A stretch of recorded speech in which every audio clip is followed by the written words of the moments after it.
വിവിധ വിദ്യാർത്ഥികൾ നമ്മുടെ പൊതുചർച്ചയിൽ പങ്കെടുത്തതിന്റെ ഭാഗമായി ഏകദേശം ആകെ 7 മണിക്കൂർ 17 മിനിറ്റാണ് പൊതുചർച്ച നടന്നത്. ഏകദേശം 32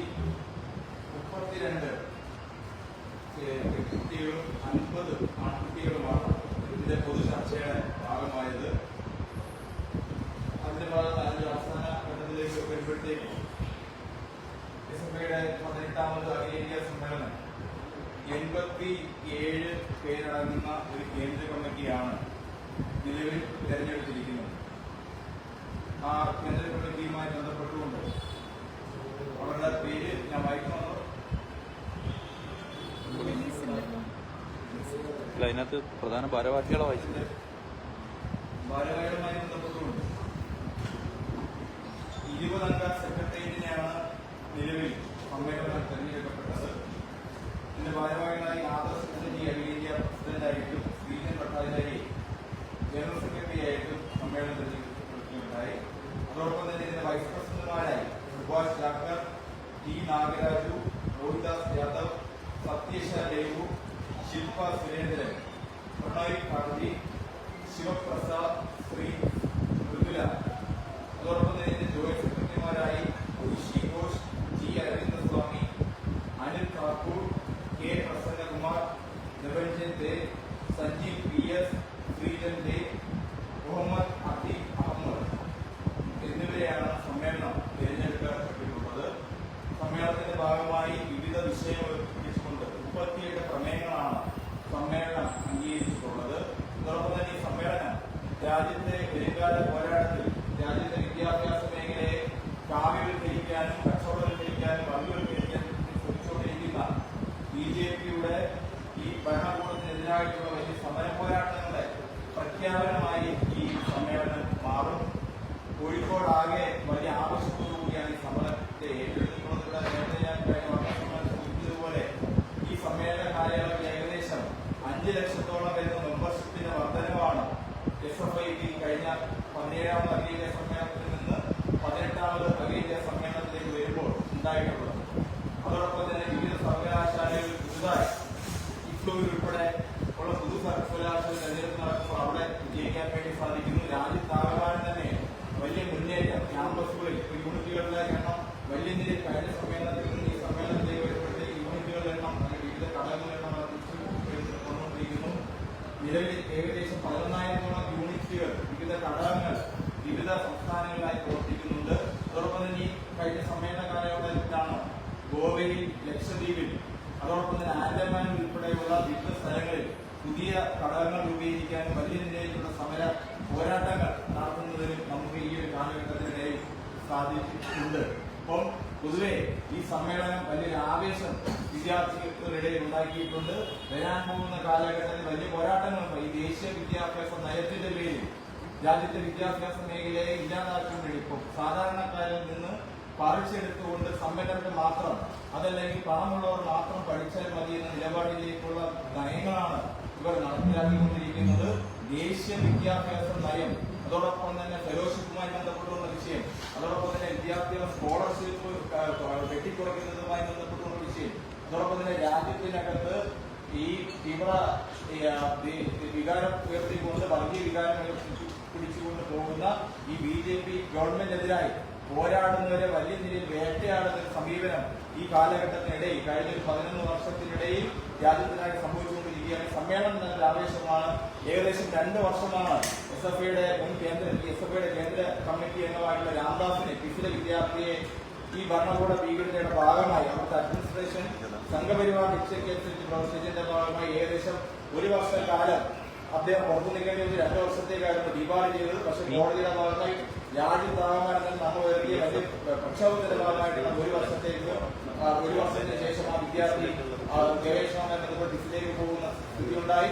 അതോടൊപ്പം തന്നെ ഡൽഹി യൂണിവേഴ്സിറ്റി, അംബേദ്കർ യൂണിവേഴ്സിറ്റി ഡൽഹി തെരഞ്ഞെടുപ്പിൽ തൊട്ടടുത്ത ദിവസമാണ് അവിടെ വിദ്യാർത്ഥികളുടെ അവകാശം ഉയർത്തിപ്പിടിച്ചുകൊണ്ട് സമരം ചെയ്ത 7ഓളം വിദ്യാർത്ഥികളെ പുറത്താക്കുന്ന, സസ്പെൻഡ് ചെയ്യുന്ന സാഹചര്യം, അവരെ പരീക്ഷ പോലും എഴുതിക്കാൻ അനുവദിക്കാതെ വലിയ വേട്ടയാടലുകൾക്ക് അവിടെ വിജയമാവുന്നു.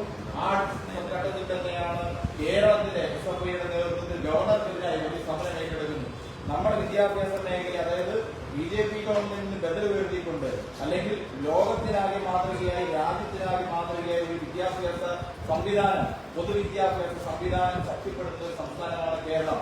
ആ പൊതുവിദ്യാഭ്യാസ സംസ്ഥാനത്തെ ദുർബലപ്പെടുത്തുക എന്നതിന്റെ അടിസ്ഥാനത്തിലാണ് ഗവർണറെ ഉപയോഗിച്ചുകൊണ്ട് നമ്മുടെ സർവകലാശാലകളെ ഇല്ലാതാക്കുന്നതിന് വേണ്ടി, കാവ്യ പുതപ്പിക്കുന്നതിന് വേണ്ടി, അല്ലെങ്കിൽ സംഘപരിവാരത്തിന്റെ ആളുകളെ കുത്തിനിറയ്ക്കുന്നതിന് വേണ്ടിയിട്ടുള്ള ശ്രമം അവർ നടത്തിക്കൊണ്ടിരിക്കുന്നു. അതിനെതിരായി കേരളത്തിൽ ഉൾപ്പെടെ വലിയ പ്രക്ഷോഭമാണ് ഉയർത്തിക്കൊണ്ട് വന്നുകൊണ്ടിരിക്കുന്നത്. ഇപ്പോൾ ഈ സമ്മേളനത്തിൽ 𝒔𝒑 ഈ സമ്മേളനവുമായി ബന്ധപ്പെട്ടുകൊണ്ട് വിവിധ കമ്മീഷനുകൾ ദേശീയ വിദ്യാഭ്യാസവുമായി ബന്ധപ്പെട്ടുകൊണ്ടും അതോടൊപ്പം തന്നെ ഉന്നത വിദ്യാഭ്യാസ മേഖലയുമായി ബന്ധപ്പെട്ടുകൊണ്ട് ജെൻഡർ ജസ്റ്റിസുമായി ബന്ധപ്പെട്ടുകൊണ്ട് അതോടൊപ്പം തന്നെ പുതിയ കാലഘട്ടത്തിലെ വിദ്യാഭ്യാസ ക്രമങ്ങളുമായി ബന്ധപ്പെട്ടുകൊണ്ട് നിർദ്ദേശം വെച്ചുകൊണ്ടെല്ലാം വിവിധ കമ്മീഷനുകൾ 𝒔𝒑 അതുമായി ബന്ധപ്പെട്ട് രൂപീകരിക്കുകയുണ്ട്. അതുൾപ്പെടെ ഇവിടെ നമ്മൾ റിലീസ് ചെയ്തിട്ടുണ്ട്.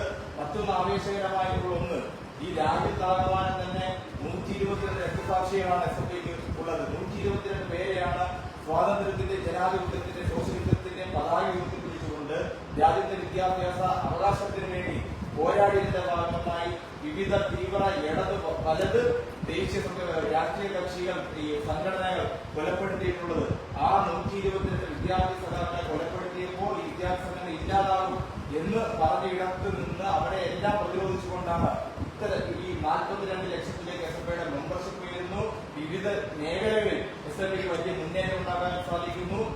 വിദേശത്ത് ഉൾപ്പെടെ UK അയർലൻഡിൽ പഠിക്കുന്ന വിദ്യാർത്ഥികൾ ഉൾപ്പെടെ സംഘടിപ്പിച്ചുകൊണ്ട്, ഇന്ത്യയിൽ നിന്ന് പഠിക്കുന്ന വിദ്യാർത്ഥികൾ ഉൾപ്പെടെ സംഘടിപ്പിച്ചുകൊണ്ട് അവിടെ ഘടകം രൂപീകരിച്ച് സജീവമായി ആ വിദ്യാർത്ഥി പ്രശ്നങ്ങളിൽ ഇടപെട്ടുകൊണ്ടിരിക്കാൻ ആ നിലയിൽ ആവേശമാണ് ഈ സമ്മേളനവുമായി ബന്ധപ്പെട്ടുകൊണ്ട് കഴിഞ്ഞ 3 വർഷത്തെ പ്രവർത്തനവുമായി ബന്ധപ്പെട്ടുകൊണ്ട് ഉണ്ടായിട്ടുള്ളത്. ഇനി വരും കാലത്തിൽ ദേശീയ വിദ്യാഭ്യാസ നയത്തിനെതിരെ, അതോടൊപ്പം തന്നെ ഇവിടെ നടപ്പിലാക്കിക്കൊണ്ടിരിക്കുന്ന എല്ലാ കാവ്യവൽക്കരണത്തിനും കമ്പോളവൽക്കരണത്തിനെതിരായി ഒരു സമര പ്രഖ്യാപനമായി ഈ സമ്മേളനം മാറിക്കഴിഞ്ഞിട്ടുണ്ട്. പിന്നെ അതിലേറെ ആവേശമാക്കുന്നത് ഈ നഗറിന്റെ പേരാണ്. പാലസ്തീൻ ഐക്യദാർഢ്യ നഗർ എന്നാണ് നമ്മൾ ഈ 𝒔𝒑യുടെ അഖിലേന്ത്യാ കമ്മിറ്റി തീരുമാനിച്ച് ഈ നഗറിന്റെ പേരിട്ടത്. അത് ഒരു സമര പ്രഖ്യാപനം കൂടെയാണ്, ഒരു ഐക്യദാർഢ്യം കൂടെയാണ്. പാലസ്തീനുള്ള ഐക്യദാർഢ്യം, അതോടൊപ്പം തന്നെ ലോകത്താകമാനം തന്നെ ഈ സാമ്രാജ്യത്വം നടത്തിക്കൊണ്ടിരിക്കുന്ന കൊള്ളരുതായ്മകൾ സാമ്രാജ്യത്വം തുലയട്ടെ എന്ന മുദ്രാവാക്യം കൂടിയാണ് പാലസ്തീന് ഐക്യദാർഢ്യപ്പെടുമ്പോൾ നമ്മൾ ഉയർത്തുന്ന മുദ്രാവാക്യം. ആ നിലയിൽ ഈ കഴിഞ്ഞ ഈ സമ്മേളനത്തിന്റെ പരിശോധിക്കുമ്പോൾ വലിയ നിലയിലുള്ള മുന്നോട്ട് പോകി രാജ്യത്താകമാനം തന്നെ വിദ്യാർത്ഥികളുടെ അവകാശം ഉയർത്തിപ്പിടിച്ച് ശക്തമായ പ്രക്ഷോഭത്തിലേക്ക് 𝒔𝒑യെ കൊണ്ടുപോവുക. അതോടൊപ്പം തന്നെ നമ്മുടെ സംഘടന സംവിധാനം ഇതിൽ കൂടുതൽ ശക്തിപ്പെടുത്തിക്കൊണ്ട് പുതിയ യൂണിറ്റ് കമ്മിറ്റി രൂപീകരിച്ച് 50 ലക്ഷത്തിലേക്ക് 𝒔𝒑യുടെ മെമ്പർഷിപ്പ് കൊണ്ടെത്തുക എന്ന നിലയിലുള്ള പ്രവർത്തനം ഈ സമ്മേളനത്തിന്റെ ഭാഗമായി, തീരുമാനങ്ങളുടെ ഭാഗമായി, ഭാവി പരിപാടികളുടെ ഭാഗമായി 𝒔𝒑 ഏറ്റെടുക്കുമെന്നുള്ളതാണ് ഇതുമായി ബന്ധപ്പെട്ടുകൊണ്ട് എനിക്ക് സൂചിപ്പിക്കാനുള്ളത്.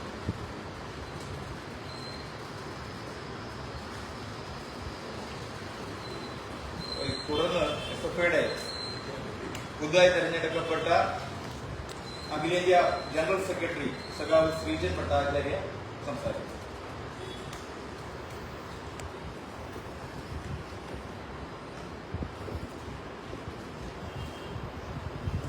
Suppose that others has talked about the deliberations in the conference and we have discussed. We have been meeting you over the last 2 days and giving constant updates of how this conference has been analyzing the dismal education sector, public education sector, the dismal condition of public education sector in BJP rule. So not delving any further, there are a few pinpointed tasks that we have in front of us. Political task is to protect the idea of India, to uphold the idea of India and save this, our beloved land, from the hands of divisive RSS, BJP and their communal president. So this is one thing we are going to pursue in the future. Our unity in diversity, the beauty of our diversity, all that we are going to uphold to counter the monolithic, aggressive, fascistic, rabidly intolerant RSS communalism.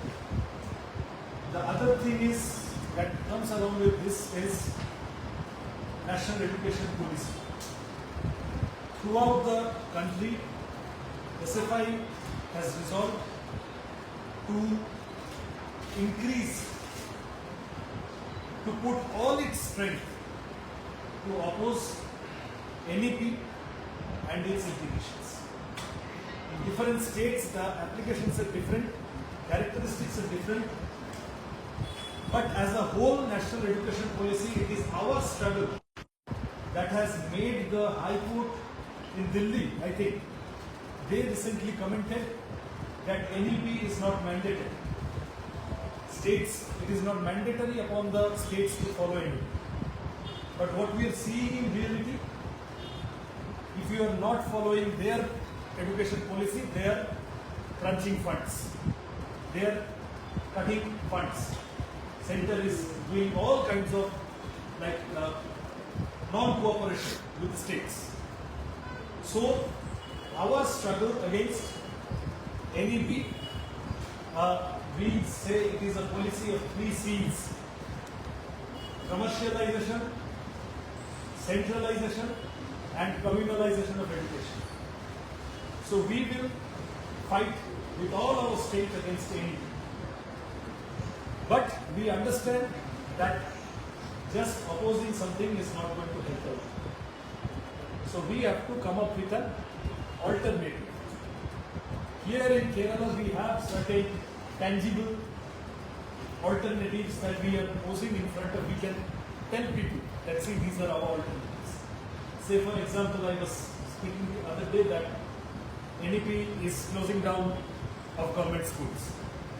Kerala alternative is making vibrant government schools. So SFI throughout the country is going to pose for a socialistic alternative. This is important because a lot of criticism is there. It is not only us, others are also sometimes criticizing NEP. But coming up with an alternative is important. This is where the role of left lies in the national politics also. So SFI will carve its way to form a distinct alternative education policy and bring out tangible socialist, leftist alternatives in front of the students and the people of India as opposed to India. Along with these political tasks, our organizational task, this is for ourselves. We have self-critically analyzed that our growth everywhere is not the same. Especially the Hindi-speaking states, we are going to concentrate in. This is where there is some void of a left voice, of left voices, of democratic voices, and nonsense elements like Yogi Adityanath are dominating those places. So we will, against this fight against fascistic BJP, fight against communal RSS, fight against NEP, all is linked with our organizational initiative to increase our organization in the Hindi-speaking areas, Hindi-speaking states. This we are going to consider. We will emphasize on campus organization. In colleges we have some. Throughout the country you can see, even where there is not much left politics in electoral terms, in universities and in colleges SFI is strong. We will target schools because there RSS BJP is also definitely they are trying to implant the seed of communal hatred in young children. This is how they are functioning. So our organizational target will also be, our emphasis will be on schools, along with definitely university centers, central institutes, campus organization. Within campuses we are going to re-establish ourselves, reassert ourselves, and we will definitely focus on the new media, like new forms of communication. You, print media, electronic media, that is there. Now social media is a very important aspect. And we all know this infamous IT cell, BJP. We all know this, whatever this fake news and whatever they do, exaggeration of something, spreading communal hatred. So SFI, to counter them and to post the socialistic alternative we are bringing, SFI will increase its presence in digital media. It will utilize the newer forms of communication. We already have student struggle. We already have Chhatra Sangharsh. These are the pan-India organs that we are already publishing. And we have in different states, different state-spy organs. All that will be there, but increasing our presence in digital media, social media, and reaching the student residing at the farthest nooted corner will be our agenda. For the SFI stands for everyone, but more for the downtrodden, for the marginalized, for the underprivileged, and our socialistic alternative, and fight against this rabidly communal and neoliberal BJP. BJP is not only a communal force, it is a force of the Ambani Adanis also. So that way, our fight will go on, and this is the crux of what we have discussed over the last 3 days.